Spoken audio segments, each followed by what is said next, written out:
आज आपण गुलाबजामुनच्या इन्स्टंट प्रेमिक्सपासून काला गुलाबजामुन आणि नॉर्मल गुलाबजामुन बनवूया।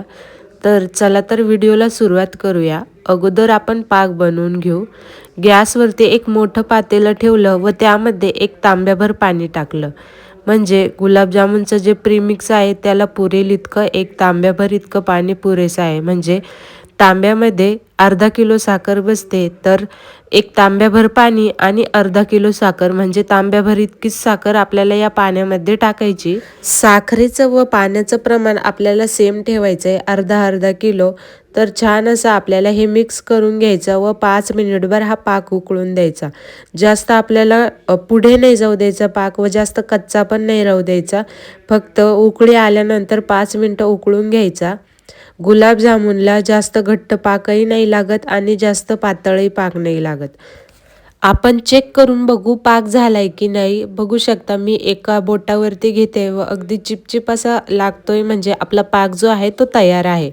आता आपण इथे गॅस बंद करून घेऊ। चला तर आता गुलाबजामुन बनवून घेऊ। त्यासाठी मी रवी मॅजिकचं प्रीमियम गुलाबजामुन मिक्स घेतलंय। हे आता मी एका मोठ्या परातीमध्ये ट्रान्सफर करते व यामध्ये थोडं थोडं पाणी घालून आपल्याला याचा छान असं पीठ भिजवून घ्यायचं आहे। अगदी मऊसूत असं पीठ भिजून तयार होतं हे।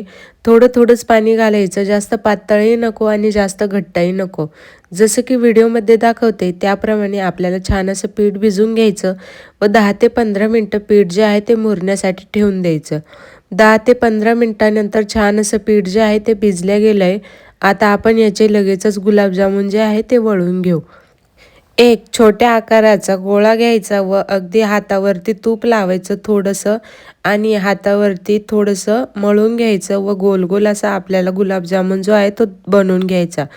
लक्ष असू द्यायचं की गुलाबजामुनवर एकही चीर वगैरे पडलेली नको, कारण की चीर वगैरे पडल्यानंतर गुलाबजामुन जे आहे ते तेलामध्ये तळते वेळी फाटू शकतात। तर एकदम प्लेन असा आपल्याला गुलाबजामुन जो आहे तो पाहिजे। इथे 35 ते 40 इतके गुलाबजामुन जे आहे ते बनवून तयार आहे।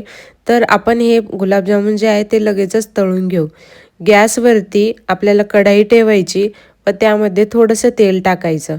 सुरुवातीला चेक करून बघायचं की तेल तापलंय की नाही। एकच मी गुलाबजामुन यामध्ये सोडला तर छान असं तेल जे आहे ते तापलं गेलंय। जास्त तेल गरमही नको आणि जास्त थंडही नको, मीडियम गरम तेल हवं आपल्याला।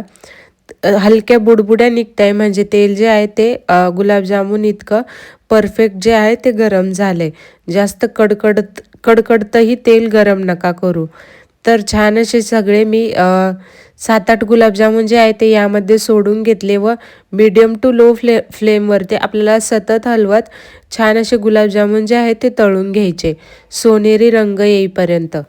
जर तुम्हाला याचेच काला जामुन बनवायचे असेल तर एकदम लो फ्लेमवरती आपल्याला गुलाबजामुन जे आहे ते तळून घ्यायचे, म्हणजे गुलाबजामुनला थोडा डार्क कलर येतो। तर मला काला जामुन बनवायचे नव्हते म्हणून मी सोनेरी रंगापर्यंतच काढून घेतले। जर तुम्हाला हवे असतील तर थोडी कुकिंग प्रोसेस जी आहे ती अजून वाढवा व थोड्या वेळ अजून गुलाबजामुन जे आहे ते तळून घ्या, म्हणजे काला जामुन सुद्धा तयार होतात। याच पद्धतीने मी दुसरी बॅच सुद्धा तळून घेते व छान असे आपले इन्स्टंट गुलाबजामुन जे आहेत ते तयार आहे। आता गुलाबजामुन तळून झाल्यानंतर पाक व गुलाबजामुन दोन्ही थंड करायचे व नंतरच यामध्ये मिक्स करायचं। पाक थोडा थंड झालाय व गुलाबजामुन सुद्धा थोडे थंड झाले, मग मी यामध्ये गुलाबजामुन जे आहे ते पाकामध्ये सोडून दिले व मिक्स करून घेतले। 3 ते 4 तासानंतर आपण बघायचं की छान असे गुलाबजामुन जे आहे ते मुरल्या जातात। 3-4 तास आपल्याला पाकामध्ये गुलाबजामुन जे आहे ते मुरू द्यायचे।